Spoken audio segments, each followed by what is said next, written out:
กองบัญชาการทหารแขวงสารวัตรได้จัดตั้งดำเนินการกวดกาขบวนการก่อสร้างหน่วยพักปลอดภัยเข้มแข็งนักแน่นประจำปี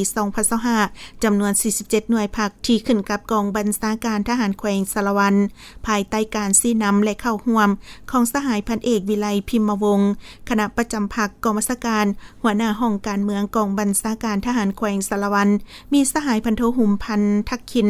คณะพักกองบัญชาการห้องหัวหน้าห้องการเมืองกองบัญชาการทหารแขวงสารวัตรพร้อมด้วยคณะอนุกรรมการกวดกาของกองบัญชาการและพนักงานวิชาการที่เกี่ยวข้องเข้าร่วมโดยอิงตามคำสั่งของกรมการเมืองศูนย์กลางภาคฉบับเลขที่ 01 ลงวันที่ 3 มังกร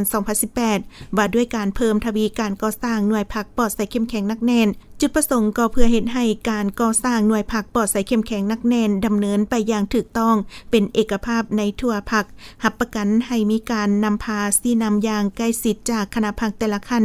มีคณะผิดชอบมีกลไกประสานงานละเอียดระหว่างคณะพักขั้นเทิงและบรรดาการจะตั้งขั้นหากฐานพักกำหนดบรรดาเนื้อในขั้นตอนการก่อสร้างหน่วยพักปลอดภัยเข้มแข็งนักแน่นเพื่อให้บรรดาหน่วยพักกำแน่นหูนำพาสร้างแผนการจะตั้งปฏิบัติแผนการสรุปตีราคาและรับประกันในการตีราคาแบ่งประเภทของสมาชิกพรรคหน่วยพรรคถูกต้องตามความเป็นจริงเพื่อสร้างการหันเปลี่ยนอย่างแข็งแรงและลึกซึ้งทางด้านทัศนะและวิธีการตีราคาการจะตั้งพรรคสมาชิกพรรคที่ถือคุณภาพเป็นกกเอาสภาพการตัวจริงและผลสำเร็จตัวจริงเป็นไม่ลาวัดแทกและยาการลงกวดการสร้างหน่วยพักปลอดภัยเข้มแข็งนักแน่นประจำปี 2025 นี้บรรดากลุ่มกองหน่วยพักภาคฐานแม้นจะได้รับฟังการแนะนำเผยแพร่คำสั่งแนะนำของคณะจัดตั้งศูนย์กลางภาคเกี่ยวกับการก่อสร้างหน่วยพักปลอดภัยเข้มแข็งนักแน่นจากอนุกรรมการกวดกาพร้อมทั้งเปิดบันดำเนินชีวิตการเมืองขั้นหน่วยพัก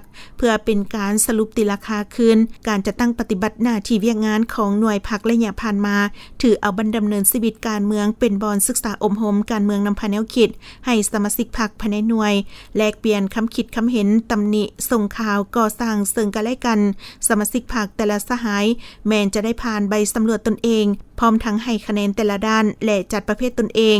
จากนั้นเลขาหน่วยพักของแต่ละกลุ่มกองภาคฐานจะได้ผ่านบทสรุปผลของการก่อสร้างหน่วยพักปลอดภัยเข้มแข็งนักแน่นประจำปี 2025 และผ่านแผนการประจำปี 2026 พร้อมทั้ง